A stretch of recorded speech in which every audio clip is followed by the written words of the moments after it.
What's up, College Station? I'm Grace Hollowell, and today I'm joined by Jean Ballew, the Assistant Director of our Parks and Recreation Department. Hi, Jean. Hi, how you doing today? I'm doing well. Welcome to the show. This is your first time here.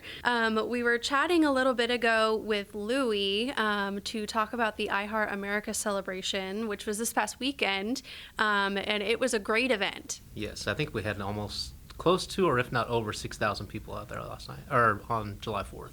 Yes, it was a big crowd there to watch the fireworks and listen to the music, and that is an event that this year was the second year, but hopefully in the future we can continue to do it because it's always a blast. Absolutely. Okay, so today we're going to kind of learn a little bit about you and what you do because July is National Parks and Recreation Month, and our Parks and Recreation Department plays a big part in providing an added quality of life to our residents here. So let's kick things off with a little bit about yourself and what you do for our Parks Department. Okay. I've been in the Parks and Recreation Department for 17 years. Graduated from A&M in 2008. Got an internship as part of my degree in sports management with the Parks Department, and then just never left from there. Started out at the front desk, worked my way through athletics, became the recreation manager, and then the last 3 months I've been the assistant director. Yeah, I was going to say this is a relatively new role for you, but definitely not your first rodeo. You've been here for a while. You've seen it all, like you said, from starting at the front desk and working your way up. And what is some of the biggest changes that you've seen throughout your 17 years here? Man, there's been so many changes. We've definitely gotten away from being heavy into sports. I think when I first started, our youth and adult sports were a big focus. We've gotten a little bit more focus on parks, conservation, and things like Bird City initiatives, trails, bikes. With the COVID happening in 2020, it pushed a lot of people outside, and so a lot more people started going to parks and doing a lot more passive things in parks rather than structured. So a lot of that focus on just trying to provide the space and let people do whatever they want to do at the park. Yes, and the Parks Department kind of encompasses a lot. So you might not think, oh, they're responsible for all of the senior programs and activities. The Lincoln Recreation Center is under Parks as well. And you guys provide so many programs to help keep that sense of something to do in town. Yes, we have 56 parks. 6 facilities, 2 pools, seniors. We cater to everybody from youth to seniors, indoor and outdoor. Yes, there's so much, and I know we can't cover it all today, but we're going to do our best here. And like I said, there might be some things that people don't know that our parks people are responsible for. So one is a misconception or something that would surprise people to know about what you do. It's something we get asked a lot, but we have an entire crew dedicated to just trees, whether it's the planting, maintenance, or removal of dead trees. We have an entire crew dedicated to that. And with 56 parks, not including greenways and other areas, it's only a 4-man crew that is responsible for all of it. So I think that gets overlooked a little bit on all the things that they take care of outside of just the programming. Between that and the playgrounds and in the fields, trails and the fields and all those things. So yes, and that is when you think about how much land that is, that's a very small crew that is responsible, and they do an excellent job maintaining that. And what makes you so passionate about parks? Like you said, you've been here a while. It's something you went to school for. So where do you draw that passion from? I think it's growing up. I always participated in sports activities, programs within the area, and I always found that whether it's athletics or just programming, it's a place that anybody could go without having much. So if you move around a lot, you need a community. It can always be found in programs. You can always show up, sign up for a class, and find 30 friends that you've never seen before. Right. So that providing that for the community. And I think on the athletic side, where I came out of, I always believed that whether it's recreational or competitive, everybody should play some sport growing up as a kid. There's so many things you can learn playing sports, whether it's teamwork, how to win, how to lose, how to improve yourself. So I always thought that was a very important aspect of growing up, and always wanted to provide those kinds of things for our community. And then once you get past the youth, having those opportunities as adults, because I think that's where we lose some of the idea that as adults we don't have to provide those things anymore, and I think they need it just as much as the kids do. Right. And then providing something for seniors to do as they get older as well. Yeah. So what sorts of sports did you play growing up? I tried to play them all, so everything from soccer to basketball. I even tried football for a little bit, and baseball for a little bit, but I stuck mostly to soccer. Gotcha. I was more on the musical and theater type activities growing up, so I didn't really play much sports. But I know that, like you said, that sense of camaraderie and team building is very, very important. And that continues into adulthood. And our programs here are fantastic for adults and youth. And it's something that I think makes College Station unique, with how many programs we do offer all throughout the year. Which can be found, it's not out yet, but it's coming soon, in the Parks and Recreation Guide, which is something that I find really helpful if I have a weekend and I don't know what to do, flipping through that, finding an event or a program that I might be interested in. It's all in one easy document. And our next one should come out hopefully early August, and we'll have all of our programming and events from August to December. Awesome, and that covers a lot. It does. So speaking of, how can people learn more or contact you if they want to find out more information about what we're talking about today? Our website is probably the best and most inclusive information, cstx.gov/parks. And on that website, you can find everything from our programming to our facility hours, where our parks are, what's in each park. So if you wanted to go to a neighborhood park and you wanted to know if there was a playground there or if there was a basketball court there, all that information can be found on our website. So let's get into the National Parks and Recreation Month. It's celebrated annually every July. And what does observing this holiday or special month mean to you and your staff? So I think for us, it's a great opportunity to highlight everything we do. We get to take the moment, get recognized at council, and acknowledge all the hard work and effort that goes into everything that is Parks and Recreation. From the staff maintaining the facilities to the staff maintaining the programs. We get to highlight all that. We've got a whole month to do it.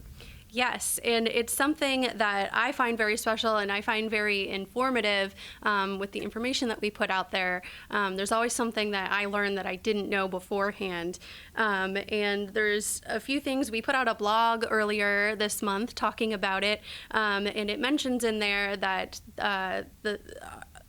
that our park offerings weren't always so robust as they are now. So let's kind of talk about how our Parks Department has evolved over time. Sure. Like I said, whenever I started, we were pretty heavy in the programming for athletics and those kinds of things. I think as we've evolved and gotten more outdoors, we see a lot more effort in programming for conservation and nature. So a lot of learning those kinds of things, whether it's bird watching to learning about plants. We have programs like Park in the Dark, where you can go camping with the family at one of our parks in a very controlled space. You can go on a night walk, learn about the sights and sounds of a park at night from trained staff. Everything from monarch pledges to things like that. Those kinds of things we didn't have 10 years ago. So a lot more effort into those things. We're looking at more creative ways to engage the community other than just the normal basketball or something like that you would see at a normal Parks and Recreation. So we're always trying to find new things. Don't want to stay stagnant in what we offer, so we're always trying to look for new things. Yes, and I think another part of that, the Fun for All playground, I think is very unique, and not all cities have that. So let's talk about that facility specifically and how it caters to a group of people who might not be able to enjoy a traditional park. Yes. So there was I can't remember how far along ago, but committee formed for the Fun for All committee, and they've helped kind of spearhead and get most of the money donated for the park. It's all inclusive. It's got a splash pad, several playground and other amenities that allow people with all abilities to go and enjoy the park. It's well attended. I think there's people there every day at the splash pad or within the park. So it's pretty cool place to be. Yes, and I have someone close to me who is wheelchair bound, and having those experiences for him to be able to go and do things that the other kids do is very important, and that Fun for All playground definitely does that. And kind of going off of that, our parks boost the quality of life in our community. So can we kind of define what that means? I think quality of life, I guess, varies on each person. But our goal is to find something for everybody, and then provide a place for you to get away from the everyday life, to get out and be either whether it's at nature, at one of the parks, just walking in one of the trails, or you're having a little bit more structure to something, whether it's a swim lesson or youth basketball program, or you're going out to help by pulling plants at a plant pool to remove invasive species. So our goal is to just try to provide a little something for everybody to get you outside, engaged, whether it's with a large group or you're out there by yourself just enjoying the trails. Yes, there is definitely something for everybody here. And is there a memory that sticks out to you from feedback from a resident about our parks or our programs, and how it's impacted them? I know recently at the pools, we had a customer come in that was needing extra help, and our staff went out of their way to make the accommodation so that they could get what they needed, and they could enjoy the pool in a more controlled, less chaotic environment that you would normally see at a pool. And so that patron was able to enjoy the pool, whereas normally they would not be able to. So they were nice enough to provide some feedback and really highlight how our staff went out of the way to help them out. Yes, the staff does an incredible job and definitely goes above and beyond every single day to make sure that everybody is enjoying our parks and enjoying them safely and in a way that suits them. And how is that community input gathered? I know people have sometimes they have suggestions for things that they want to see, or want to provide, like you said, feedback on a good experience that they had. How can people provide that feedback? A lot of our feedback we get is while the program's going on from staff. We also have our parks email that's available if anybody would like to comment or have questions on that, and that's just parks@cstx.gov. Excuse me. parks@cstx.gov. Right now, we are working on our master plan, so you might see some of our staff out at various programs and parks doing community engagement, where we're asking people, what do you like about parks? What do you not like? What would you like to see? What do you think we're doing well? What do you think we need to improve on? And so we're trying to engage people where they are, so we might show up at your local park or a program, or like we were at Our Heart America on Friday, asking people as they were getting their face painted, and getting watching the fireworks, just engaging with the community, and trying to see what we can do. Yes, because we want to make it as resident-friendly as possible. We want what you want. Okay, so looking ahead, what are some of the goals that the Parks Department has for the future? We have lots of projects going on for our bonds that were passed in 2022, so we're completing those in the immediate future. And then we have a couple of projects on the horizon, things like Texas Independence Park at Midtown, and then just trying to develop kind of the existing parks we have. We're going through a process where we're replacing a lot of playgrounds that need it, that are 20, 30 years old. So we're evaluating which ones need replacement, what those replacements look like, and going through that process right now. Our goals are always kind of the same, just trying to continue to grow our department and our programming, and provide the residents of what they need in their parks. One more time, we covered a lot today. Where can people find out more information? At our website, cstx.gov/parks. Okay, well, thank you so much. Before we go, we have a fun little game here that we've started doing that's kind of a quick rapid fire this or that. And this time it's going to be all parks related. Okay. So are you ready? Sure. Okay, do you prefer fishing or swimming? Fishing. Okay, that is not an answer that I was expecting. I feel like a lot of people are swimming people, but fishing. I do have a pool at my house, though, too, so Okay. that's mostly for the kids. Gotcha. And do you prefer bird watching or hiking? Hiking. Okay, and this is more event-based, but these are two big events that the Parks Department puts on. Do you prefer the Christmas in the Park event or the Starlight Music Series? I know it's a tough choice. Yeah, I do love the Christmas in the Park event. It's such a great little free event that so much time and effort goes into. I know on the Starlight Music Series side, we're still trying to grow that a little bit. So that one's still a work in progress in my eyes, but definitely Christmas in the Park. Yes, because who doesn't love Christmas? Okay, and what is your favorite Parks hidden gem in College Station? It's a toughie. Yeah. I don't know. I think when we had Louie on, he said the trails at Lick Creek Park was his kind of favorite hidden spot where he goes to relax. I think it's not really hidden, but it's Veterans Park. Yes. But all of Veterans Park. And I don't think a lot of people know about the American Mile that's got the bricks so you can walk around and look at the history. And then you have the memorial side and all of the statues, the time and effort that goes to put into those is pretty amazing. And they just put up two new statues.